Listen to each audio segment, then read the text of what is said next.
Kiki, do you love me? Do you love me? Want to know the rest of this fucking song because it's stupid. Welcome, guys, to another episode of Living Proof. Today is going to be a little bit different. I kind of want to talk about my past experiences with my jobs before the Army. Because I've had a lot of crazy jobs, mostly construction, and to some hospitality, but not a whole lot. I mean, I kind of want to switch it up so it's not always so fucking boring. So, so I used to work construction a lot. I used to work for this company that was they actually made their own type of brick to like fit on the side of like highways up into like overhead highways or whatever you call them, and it went off. They kicked off, and it was going well for a long time. And in this process, I met a lot of crazy people. Because when you work construction, you're pretty much, you can hire. I mean, as long as you got 4 limbs, you're hired.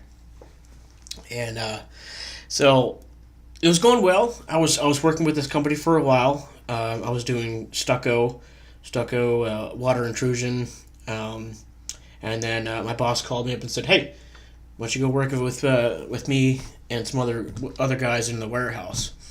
I was like, "Sure, whatever, go, cool."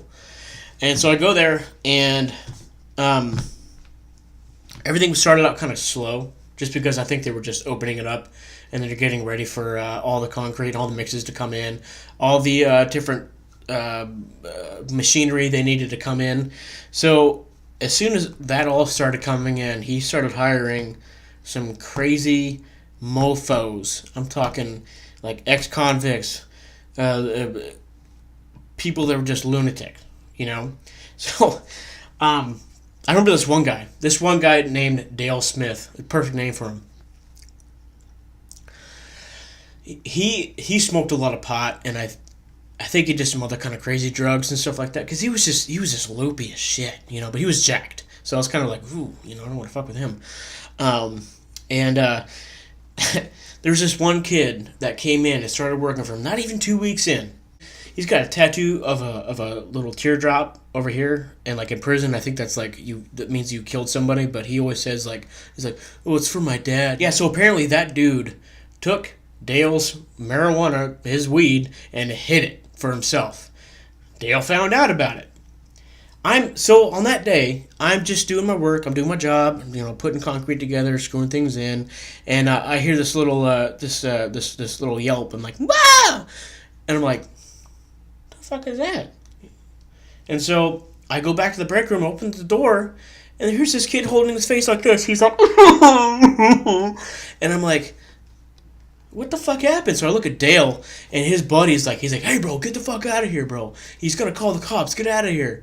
And apparently, when Dale found out, he came up to him and just fucking slapped him. He just slapped him across the face. He didn't punch him, he just slapped him. He was a slapper. Dale Smith, this dude threatened me because this one time I had enough of this dude. I yelled at him, and I walked away to take a dump or something like that in the break room. Not like in the break room, but in the toilet. I'm not a fucking animal. But anyways, I come back out, and this girl that was working there, she was real butch. I mean, she had like long hair and like 4 teeth. She was like, "Hey, Dale's about to beat your ass. He's gonna slap your ass if you keep talking shit to him." And I remember going, I need to go home. So I actually I jumped in my car and I went home like a little bitch.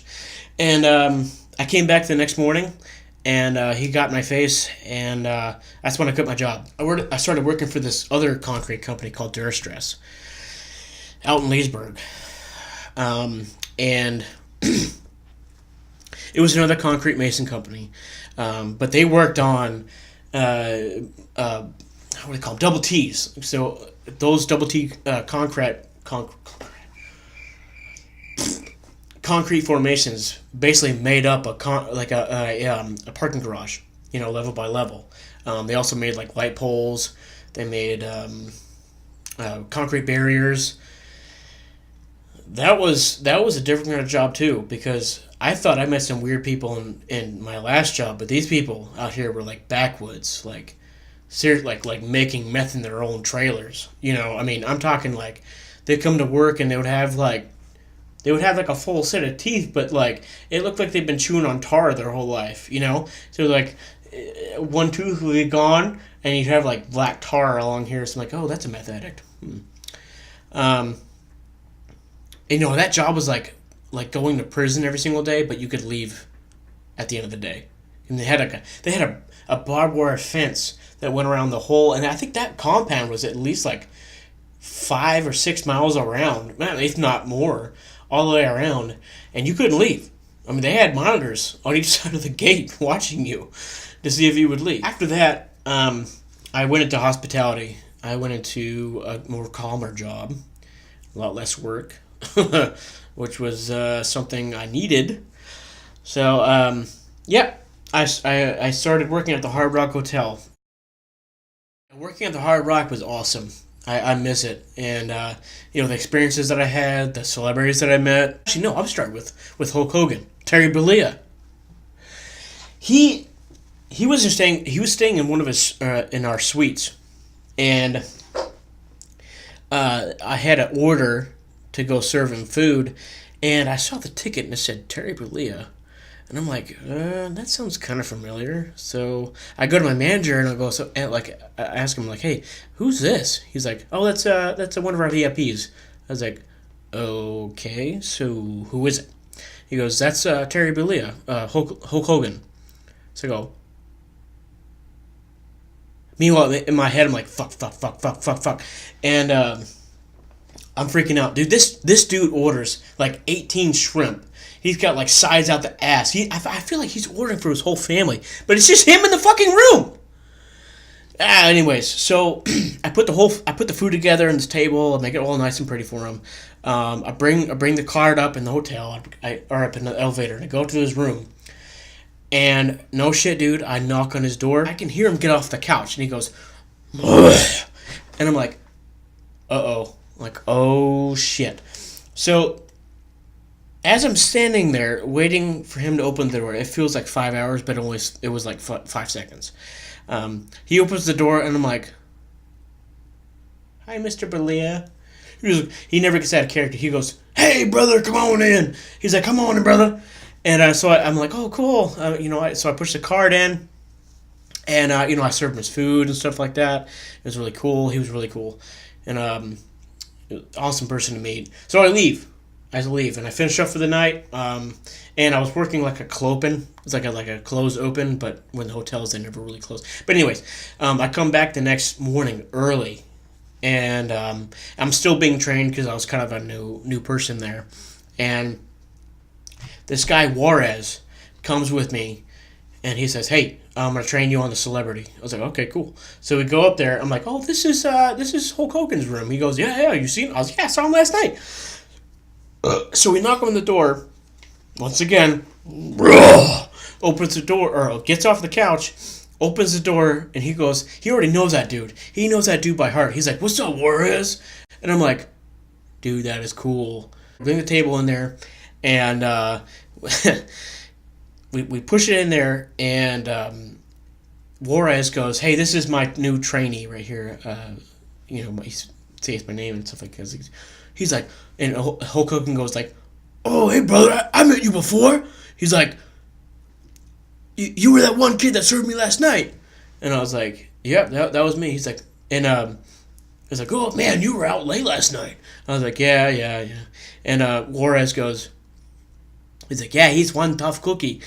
And, well, that's my best, like, Spanish impression. Anyways, he's like, one tough cookie. And Hulk goes like, yeah, we'll have to get you a ring sometime, brother. And I go, you're going to be throwing around fucking string cheese, brother, because, I mean, that's going to be, I was like $120, and he's like, solid muscle, and his forearms are fucking huge, and I'm just like, don't eat me. Please don't eat me. Yeah, that was a really cool experience, though, meeting him. He was a super sweet guy. He was really cool. I wish I could meet him again. I met him a lot, actually. I've seen him a lot of times, because he used to stay there for a while, and when he was doing TNA, and his daughter too. His daughter, Brooke Hogan. I met her more than I met Hulk. I met her more than Hulk. The first time I met her,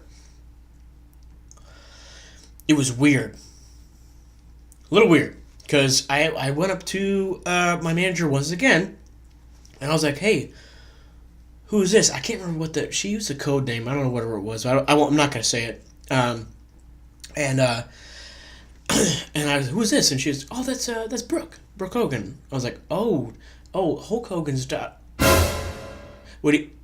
So I get the plate ready. I get or the tray ready, and I bring the table up to her. And I'm like, once again, nervous as hell because she's a big celebrity. I knock on the door. And she goes, hold on 1 minute, I just got out of the shower. And I'm like, it's a fucking trap. It's a trap. So I'm waiting there. And she does one of these. Like, she kind of opens the door where, like, that latch, it's like a kind of a horseshoe, but it's, like, thinner. And it opens, like, boom! And she's like, looks at me like this. And she shuts the door, and I'm like, oh, fuck. And so she opens the door, and she's kind of hiding behind the door a little bit, but, like, I can see, like, a part of, like, a white towel, and I'm like, oh, yeah, whatever. So, I push the table in, and she immediately shuts the door, and I look up. As she's walking into the bathroom, she's wearing nothing but a fucking hotel towel. I'm like, this is a setup. This is me. This is a way to get me fired from this job. I'm like, my hands are sweaty. I'm like, I don't want to get fired. I'm like shaking. Yeah, that was it. That was the time I met the first time I met her. But I met her a couple times when she went to go talk to her dad because they were kind of like they would make it on the same level just so they can talk to each other and whatever. And I'll see her passing by with a dog and I'm like, hey puppy. She's like, hey Ian. I'm like, oh my god, you know my name. And I was like, oh, fuck, this is bad. I'm like, I'm a married spud. Oh, my God, I forgot about this story. Dude. Okay. I forgot to tell you. So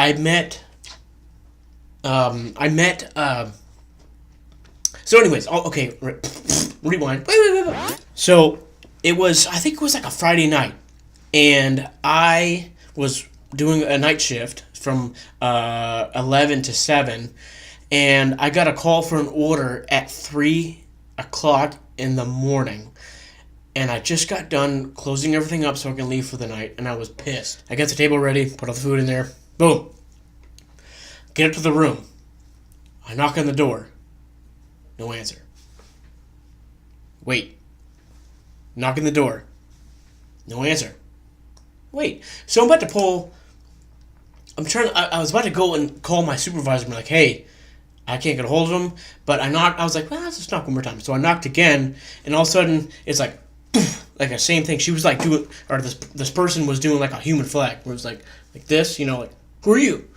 And and I was like, hey, I got your food.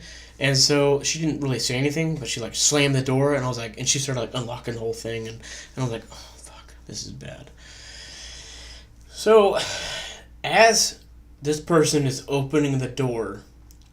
This person is standing behind the door, so I can't see anything. So I'm like, this is my last service. I'm probably gonna die here. This is it. And I push a card in, and in our hotels, most of our hotels or hotel rooms have sliding glass mirrors for the closet, and so I push it in there. And I'm looking down, and I see nothing but leg, like a woman's leg. So I'm like, okay. And so I got the food out, and I put it on the table, and I remember looking over, and she's wearing like these thin fucking British underwear, and I look up, and she's fucking topless. I'm like, if that wasn't from Brooke, this is gonna be my day of getting fired from this job. And I remember looking at her, and and I saw her. I looked at her face, and she had a big fucking smile on there. And I made her look down at the check, and I was like, here, sign this, and she could tell I was super fucking nervous.